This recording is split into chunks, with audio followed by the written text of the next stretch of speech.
Dalawang magkasunod na matitinding lindol ang yumanig sa Pilipinas sa loob lamang ng 10 araw noong taong 2025, isang pambihirang pangyayari na yumanig hindi lamang sa lupa, kundi pati sa damdamin ng milyon-milyong Pilipino. Sa maikling panahong iyon, dalawang rehiyon ang halos magkasabay na nakaranas ng matinding pagyanig. Una sa Cebu at kasunod nito ay sa Davao Oriental.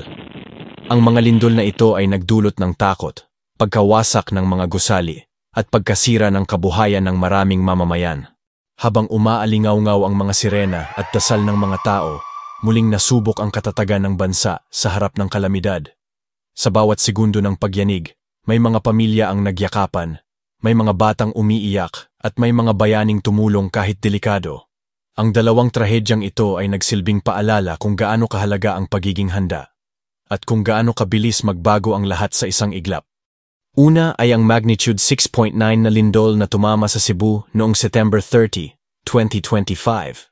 At sumunod naman ay ang dalawang magkakasunod na lindol na yumanig sa Manay, Davao Oriental noong October 10, 2025. Ang dalawang pangyayaring ito ay nagdulot ng takot, pagkasira ng mga gusali, at pagkasawi ng maraming mamamayan, habang muling ipinaalala sa lahat ang kahalagahan ng kahandaan sa lindol sa isang bansang tulad ng Pilipinas na madalas maranasan ang ganitong uri ng sakuna. Bandang 9:59 ng gabi noong September 30, 2025, isang malakas na lindol na may magnitude 6.9 ang tumama sa hilagang bahagi ng Cebu. Ayon sa ulat ng PBOLX, ang sentro o epicenter ng lindol ay natukoy sa karagatan malapit sa lungsod ng Bugo, Cebu, at may lalim na tinatayang 10 kilometro lamang. Dahilan kung bakit matindi ang pagyanig na naramdaman sa lupa. Ang mga residente sa Cebu City, Mandaue, Danao, at Bogo ay nagulat nang biglang gumalaw ang mga gusali, habang ang ilan ay nagsitakbuhan palabas ng kanilang mga tahanan at establishmento. Marami ang nagbahagi ng mga video sa social media na nagpapakita ng pag-alog ng mga kuryente, pagbagsak ng mga gamit sa tindahan, at pagtili ng mga taong hindi agad makalabas ng mga gusali. Ilang segundo lang ang tumagal ng lindol, ngunit sapat ito upang makapagdulot ng malaking pinsala.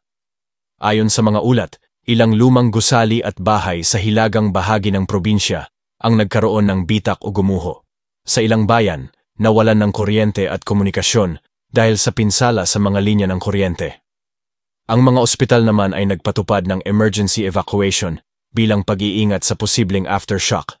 Sa Tagum City, ramdam din ang pagyanig sa Intensity Level 5. Nag-evacuate ang ilang mamamayan sa mga open area matapos maramdaman ang tuloy-tuloy na pag-alog ng lupa. May mga gusali at paaralan na pansamantalang sinuspinde ang klase upang masuri kung may pinsalang dulot ng lindol. Sa kabutihang palad, walang naiulat na malaking pinsala o nasawi sa lungsod. Samantala, sa Davao City, ramdam din ang malakas na lindol. Maraming opisina at gusali ang nagsagawa ng emergency evacuation. Sa mga ospital gaya ng Southern Philippines Medical Center, inilikas ang ilang pasyente bilang pag-iingat. May mga bahagi ng kisame at dingding sa ilang gusali na nagkaroon ng bitak. Dahil dito, agad na nagdeklara ang lokal na pamahalaan ng suspensyon ng klase at trabaho upang bigyang daan ang inspeksyon ng mga infrastruktura at gusali. Sa kabuuan ng Davao Region, nakapagtala ang mga awtoridad ng halos 800 aftershocks sa loob ng ilang araw matapos ang pangunahing lindol. Karamihan dito ay mahina na lamang, ngunit patuloy pa ring nararamdaman ng mga residente. Ang mga ahensya ng pamahalaan tulad ng DSWD at lokal na disaster offices ay agad na nagpadala ng tulong at nagsagawa ng rapid assessment sa mga apektadong lugar. Matapos ang pagyanig, sinuri ng mga awtoridad ang lawak ng pinsala. Base sa mga inisyal na ulat ng lokal na pamahalaan at mga ahensya ng disaster response, mahigit 60 katao ang nasawi at mahigit 200 ang sugatan dahil sa pagguho ng mga gusali, pagkatabunan ng debris at pagkasira ng mga kalsada. Pinakamalalang naapektuhan ang mga lugar ng Bogo City, Medellin, Tabuelan at ilang karatig bayan. Ang Office of Civil Defense at PBOLX ay naglabas ng babala sa mga mamamayan na maging handa sa mga posibleng aftershocks na ayon sa mga eksperto ay maaaring tumagal ng ilang linggo. Sa mga sumunod na araw, nakapagtala ang PBOLX ng mahigit 300 aftershocks, bagaman karamihan ay mahina na lamang. Ang lindol sa Cebu ay itinuturing na isa sa pinakamalalakas na naranasan sa rehiyon sa loob ng mahigit isang dekada, at nagdulot ito ng malaking pinsala sa infrastruktura, kabilang ang mga eskwelahan, simbahan, tulay, at mga bahay.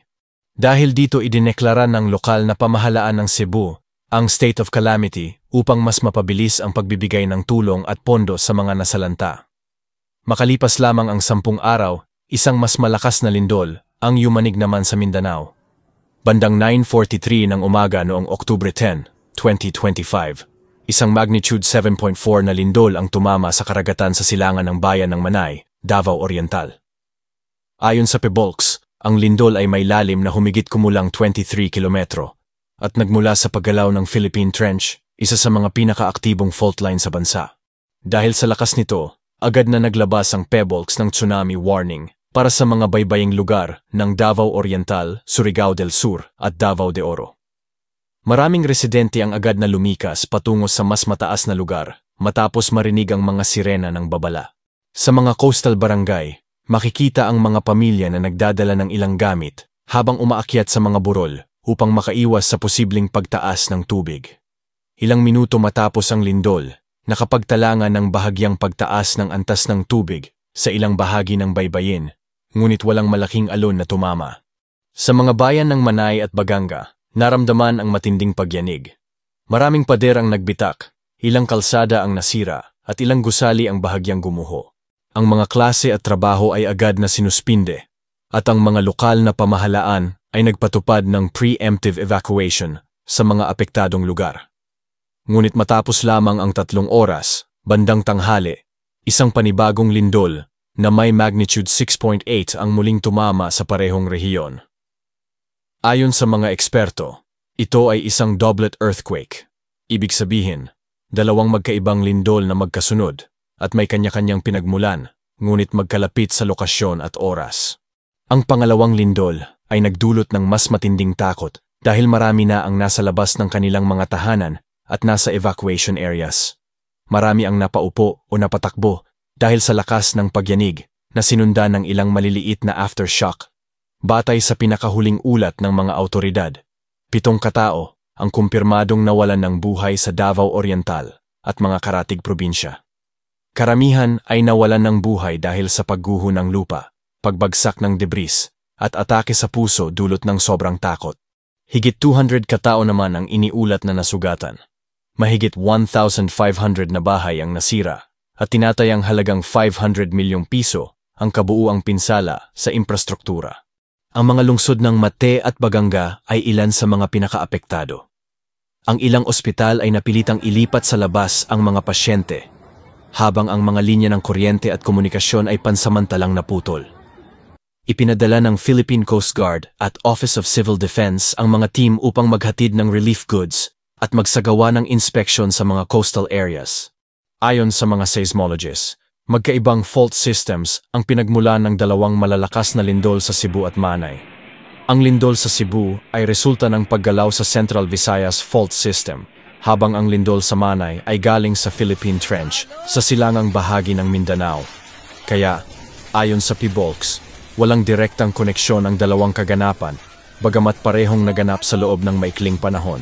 Ipinaliwanag ng PHIVOLCS Director Teresito Bacolcol na normal lamang ang pagkakaroon ng 2 malalakas na lindol sa magkaibang bahagi ng bansa dahil napakarami ng aktibong fault lines sa Pilipinas.